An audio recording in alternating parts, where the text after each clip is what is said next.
Right, hello, this is the branch vlog for 0.2.2.1. If we just look at this, it's the persistent enemy NPCs and enemies one.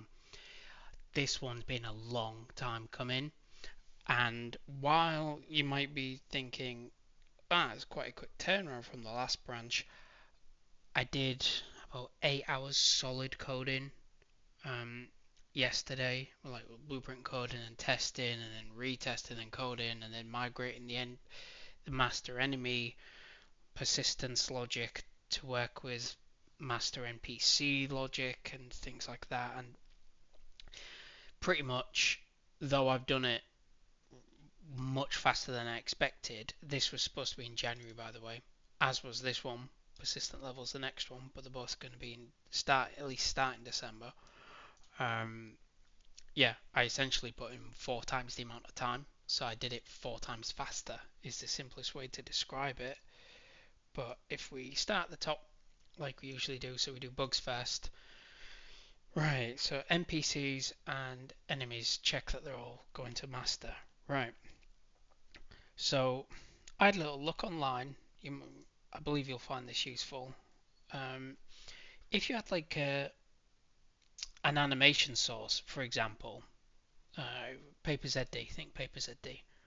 Um, these, it's a plugin, really good. Should definitely get it if you're doing 2D or 2.5D stuff. If you had an animation source and you had a bunch of sequences in that source, you could do right click reparent sequence to a different animation source, but you can't right click a blueprint to a different animation source if I show you now. So enemies, zombie, split head. You can't right click do to parent, but if you click it open, this is fixed by the way. If you look on the top right, it says master enemy, and you can't right click and change it. That just opens up the parent.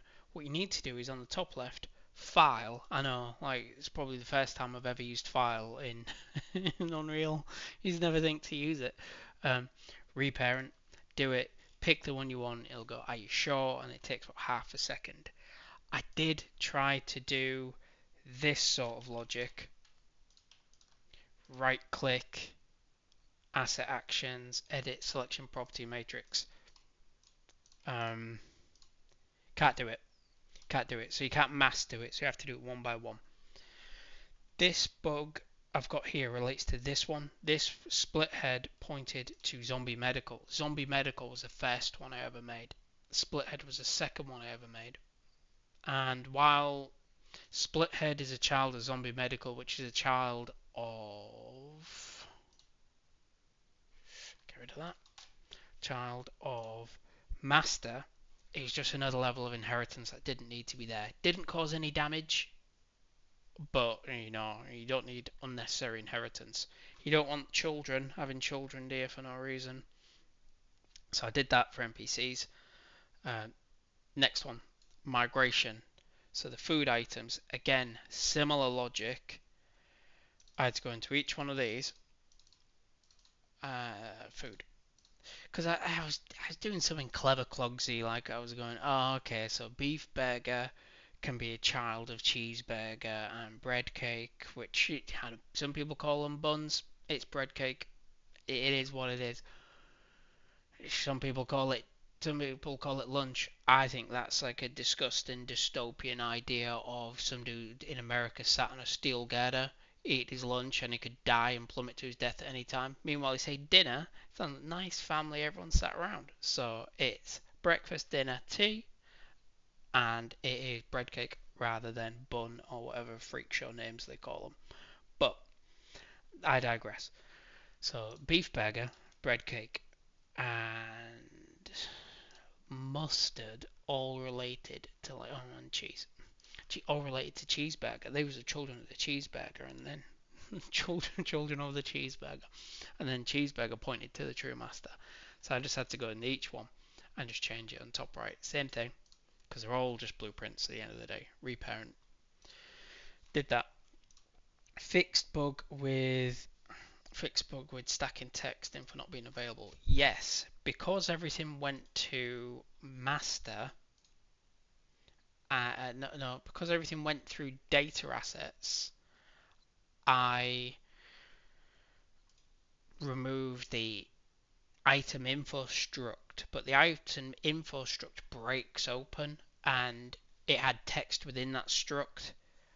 And what I needed to do was I just got it to, I fed it that appropriate data asset it needed, and then I broke that, split that data asset open, and I fed it the stacking text. So almost the same thing. I just had to just feed it through a different way. All it did was it just, if you could stack something, you could have more than one of an item. It'd say like X3. Let me try and show you. Might be chaos, might be chaos. Take the light off. I'm stuck. One sec. See X2, X2, X4, X3, stacking. It was the bug, it wouldn't show that stacking thing. Right. So that's that one. Orthographic camera. Yeah, the enemy health bar wouldn't come up on orthographic camera. Let me show you what I mean. Looks weird, doesn't it? You see here, I set it to screen. Screen.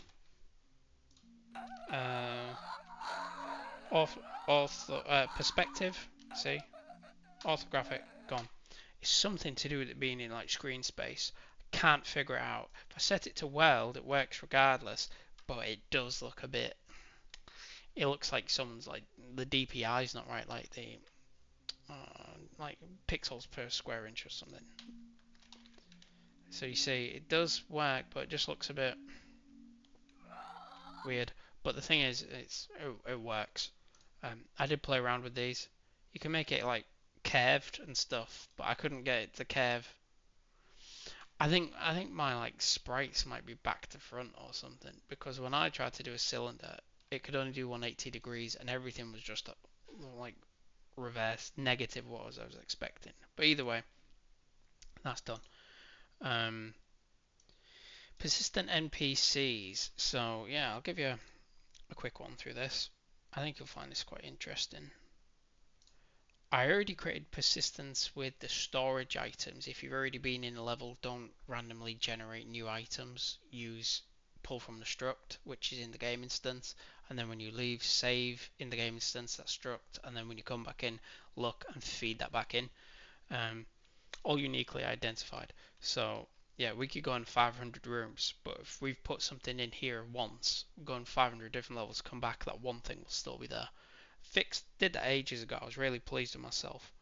So that's that. But if we go to master enemy, right, event graph, I had to do a couple of things. It's version 1, so there's quirks to it, but it works. I've added in these. So we've got add enemy variables. So we just add a unique one. Get the game instance. Get the enemy struct. Feed it. Well, add them in. Add unique. Remove the index, but we feed it the index which one we want it to remove. We load the variables, so we get the enemy struct, which is like an array, array of struct. Where the object IDs match, think unique object ID. Where they match true, then feed in these variables. It does work. Oh, believe me, it does work. I tried many times, hours. If that's load, save, kind of just a reverse thing. If enemy struct contains this, then remove it and then add it else, add it. There is a bug here where I shouldn't say obviously. You leave a room, they're in an XYZ position in the world, and that's saved in the actor transform. So it'll never remove it unless the enemy or the NPC doesn't move. I've realised I've loaded up enemy, but it follows the same thing. You'll understand. So they're always going to be completely unique rows. So I do need to fix that. I need to maybe just do like equals object ID, but I have to come up with some idea. So there's save enemy variables. There's deload enemy variables. So where the object ID matches and they're dead, deload them. Because you see what I do here, I hand place the enemies and then the enemies get removed. I don't spawn the enemies in automatically and then just not spawn one the next time. I hand place and then remove. Um, yeah, I had a bit of a thought process around that. So I do all this. I will repeat. I will show you it for NPCs as well. I've just done it back to front. Yes. So we've got all these in, haven't we? Great. Then on event begin play, get the current level, but that's just a placeholder, so I might wipe out per level. You know, if we're in the level, load everyone in the level, and then wipe those rows, and then save it. You know, like a brute force way of getting unique and like getting rid of dirty data. This stuff is already done. And I'll get in the past, I get it to add it's an instance of the game instance, load enemy variables, then deload enemy variables. So we load them in. So if they match, load. If they don't, nothing. Deload. If they match, but we see when you load it, there's death. If dead, then deload it. Happens in a fraction of a second. You can't see it, but obviously it's choppy. I tried to put the deload inside load enemy variables, but I think I wanted to chop it all up for version 1, you know, compartmentalize it in separate functions and then streamline it version 2 and then version 3 and then finally ready to ship version 4. So that's begin play. Got rid of event destroyed to play a sound because when they got destroyed and deload they would make a sound, but obviously if they're already destroyed and we just want to destroy them silently, yeah, we don't want that. So I just put a play the sound on death. On death. This is old. This is an old blueprint. This is like looking at a ghost. But yeah, I got to disable movement when they die. There was some weird sneak through glitch where they could still move while dead. So remove the movement if the capsule is valid. Essentially, if it's not really being destroyed, which I can probably just do destroy now. And then destroy the capsule. That stops them gatekeeping an area because of collision detection. You know, if they die and they block somewhere. Hide the health bar. And then just AI stuff. Add some points in to the sound. Didn't use respawn. That's already been done. That's just locational damage. And that's about that for this one. And then I just got an on tick on death. I can probably get rid of that at some point. This, like I said, it's just making it work. I will talk about the game instance after I've shown you the NPC equivalent, even though I've highlighted that one. Right, let's quickly go to door. I just tweaked it here. I was feeding it level variables here rather than save. See, I feed it level variables here, right? But my version 1 of it, I only caught it yesterday. I was feeding that same thing here needlessly, so I just chopped it out. It's not needed. So that's refactoring it. There was a stairs version which is like parented from the door one that still had an interact E or like on interact rather than enhanced input. So I did swap that as well, but I didn't put it as a thingy. But yeah, that's what's changed there. Right, let's go to NPCs, even though I've highlighted enemies. Okay. Master NPC. Similar process. I did enemies first, by the way. So we've got add NPCs. We've got remove NPCs. We've got load NPCs. They will die potentially, but different. They'll have a die animation, but they'll kind of deload. You know, a bit like on Resident Evil where you get bit, and you you get bit 45,000 times, and you just spray a bit of Febreze on yourself, and you're all right. But any other dude just walking down the street gets a little scratch in like zombie 2.5 hours. Good luck. Better luck next time, mate. I'm kind of using that logic.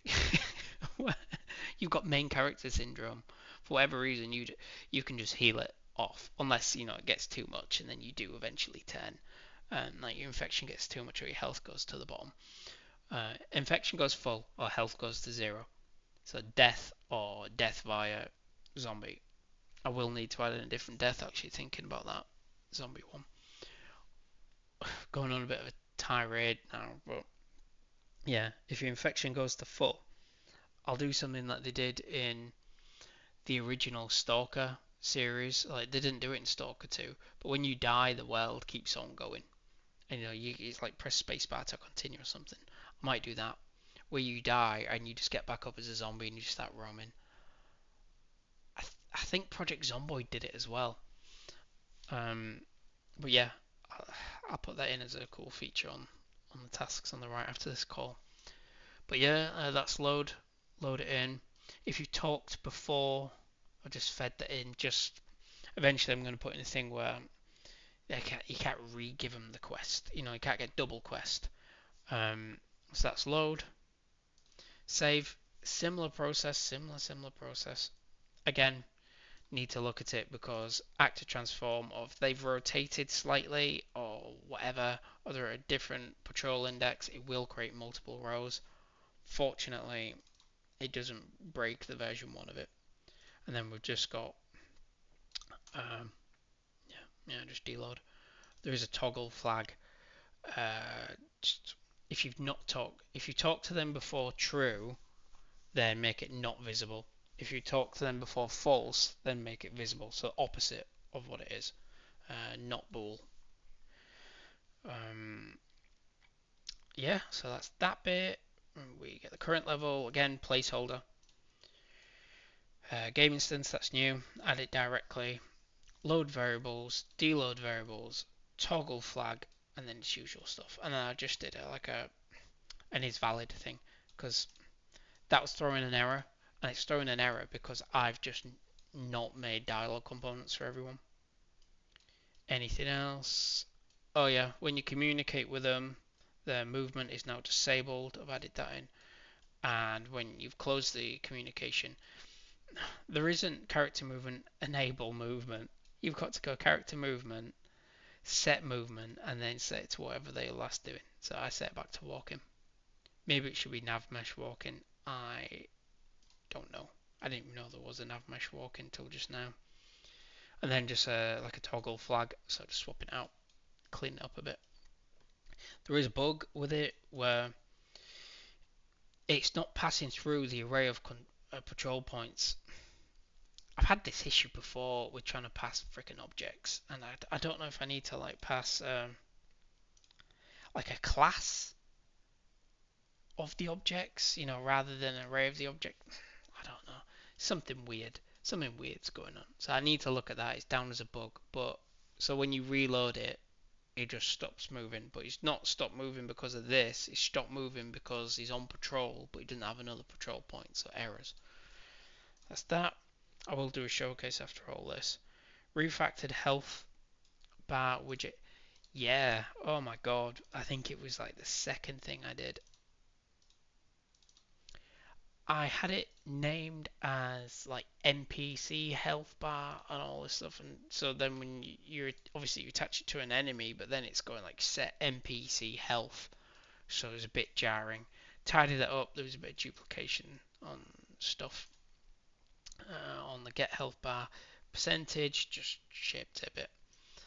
That was cast as zombie medical master blueprint, which because it was like a child of the master. It was cast to zombie medical blueprint, and because it's a child of master enemy blueprint, I guess it just worked. But yeah, I was like, nah. So I changed it to master enemy, changed the name of convention. Now casts to master enemy. In the designer, proper, I had no idea what I was doing at this point in the part when I first did it. So I just looked at the vertical box and I just tidied it up and then do like desired on screen, things like that. Just a bit neater. That was that. Add functionality for camera projection saving. Yeah, I already did this, but I upgraded from Unreal like 5.3 to 5.4 or something, and no, not that actually. No, sorry. I condensed the thumbnails diffuse texture because it was over 100 meg, and I'd committed it, and I went to push it, and it's like, I can't do it. You're gonna have to use Git LFS. But I'd already committed several other things, so I was dealing with like four commits that I had to like essentially cherry pick and like un.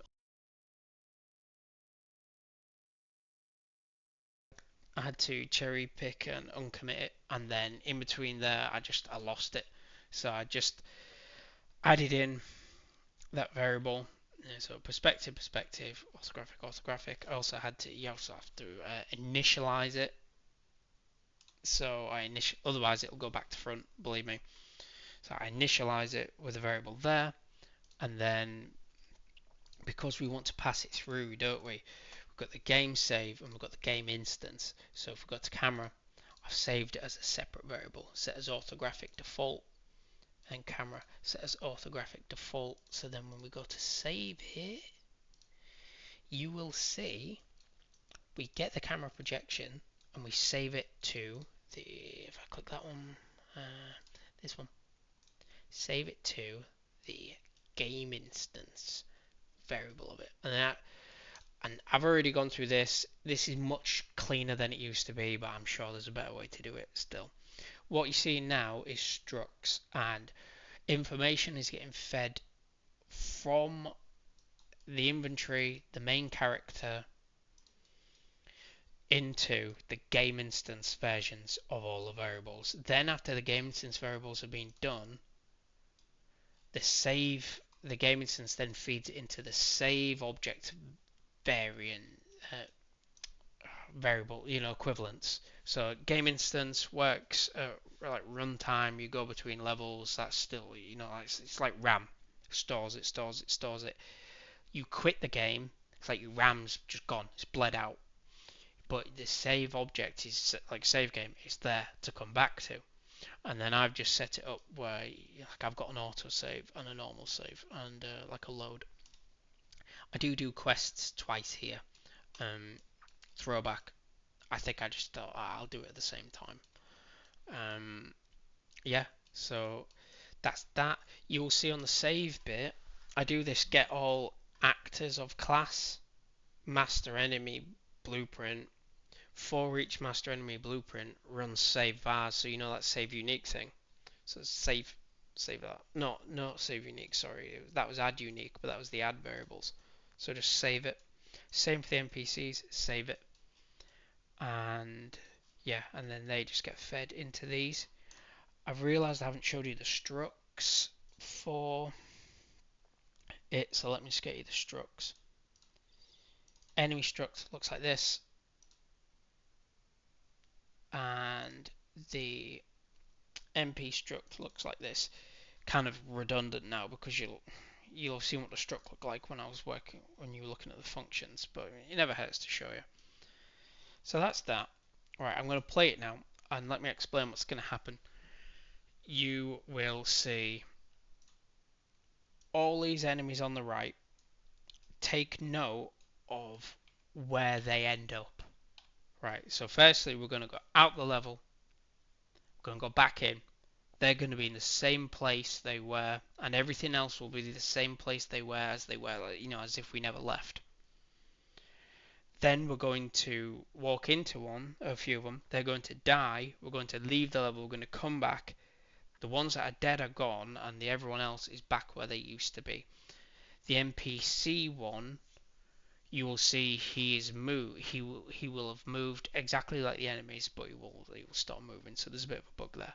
But let me show you. Let me just put on the. Oh, here we go. So we've got Z, and let's do keyboard. don't. No, I'm using Z, aren't I? Shift and Z? No, I can't use Shift. Let's try just X. Right. So when I press X, you're going to see what is inside the enemy struct from the game instance. This is a debug. I stripped a bit out so it's not going to show you all the variables. When I press Z, you're going to see the NPC version of it. These debug things are life changing. It's worth the time to make them.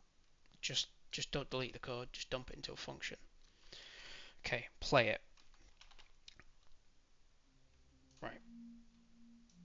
Okay. Normal, no lights. There we go. Right. So pay attention to where they are. One of them's going to end up dying at this rate. Ah, they didn't. Right. But remember, one was like trapped right in the corner then, wasn't it? Right. So I press X. You see, it's got the enemies. So it's got 5 enemies in there. None of them are dead, and the length is 5. The length is just a test. Let's go back in.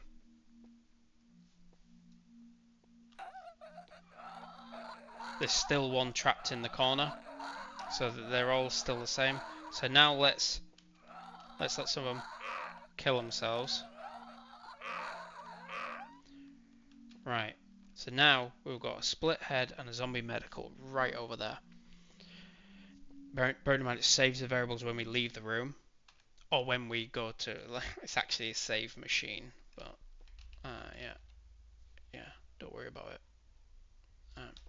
Or when you save it is what I'm saying. So we've got 2 now, haven't we? Which, oh no, I've pressed the wrong button. Well, let me press X. So now we've only got 2 left. You see, it's doubled it up because their transforms will have changed, but also some of them are dead, some of them are not. So you see, it says true, and they're duplicates. So if we press Z, we get the NPC one. So that's Paul. So we go, alright, Paul, how are we doing? And Paul goes, blah, blah, blah, blah, blah. You got, cool, you're giving us a quest, Paul, what we got to do? So now we go in and out. But the NPC would keep moving, but I've told it to, if there's patrol points, patrol. But because it's having an issue with patrol points, he's freezing. So he's getting recreated. But yeah, let's go to quest. There you go. Quest is still persistent from a million years ago. This won't trigger simply because I think it's how I'm killing them. I've got them to die on. It's like they're killing themselves. It's not me killing them, so it's not counting as a kill. Let's go to another room. I don't know if all these are going to move simply because I think I need to redo the nav. Not the nav, but I need to like update pathfinding. But the one that will move is NPC does that when I'm testing for bugs, so that's normal. The one with no face. Right, watch him. Right, he's dead. If I press X, it's stored everyone in that room 3 times. Go into this room, it's going to store everyone in the hallway as well as those others. Not these ones here. When we leave, it will store those ones here. So you see how everything loads and saves in there. But skull face or whatever is gone. Skull is gone. It's been deleted. So you see, it does work as a version 1. The issue is I need to, if I get it to, there's 2 things I need to figure out. I need to, do I have it here? Do I have it here? Do I have it here? I need to fix this.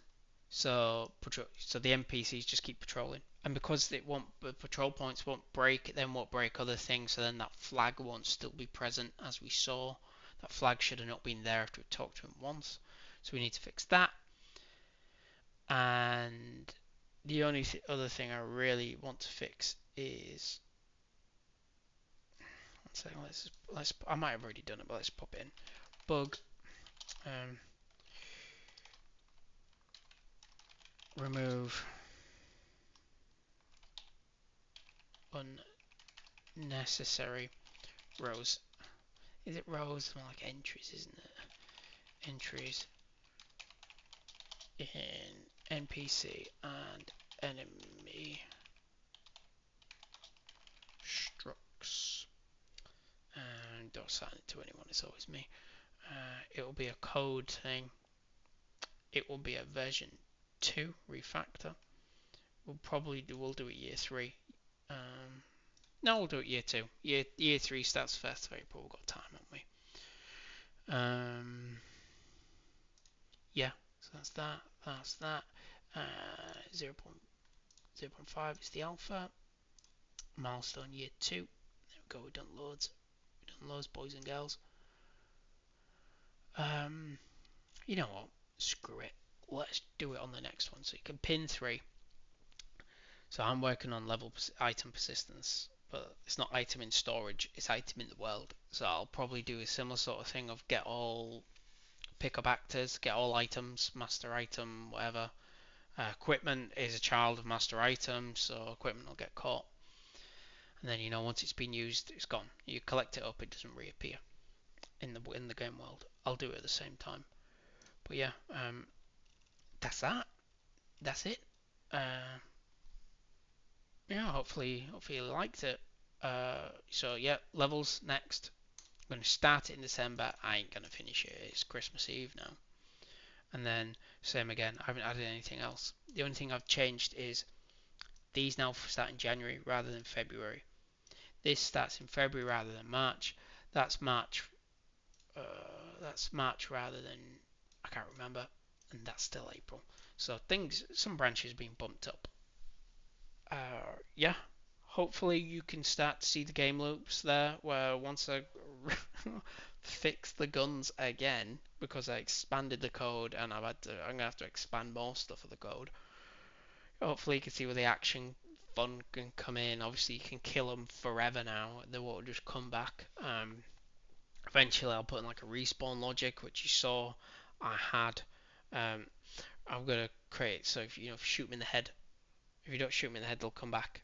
A bit like Crimson Heads, where if you didn't set them on fire, they could come back. There's a chance for them to come back. Similar sort of thing. Yeah, that's it. That's it for now. This is the proper level, so I shouldn't have really chucked all this stuff in here, but hey ho. I haven't got anything else to say. Merry Christmas, and yeah, this was a big one that I managed to grind out in like 5 days through just hard work. Yeah. Merry Christmas, and I'll see you in the new year.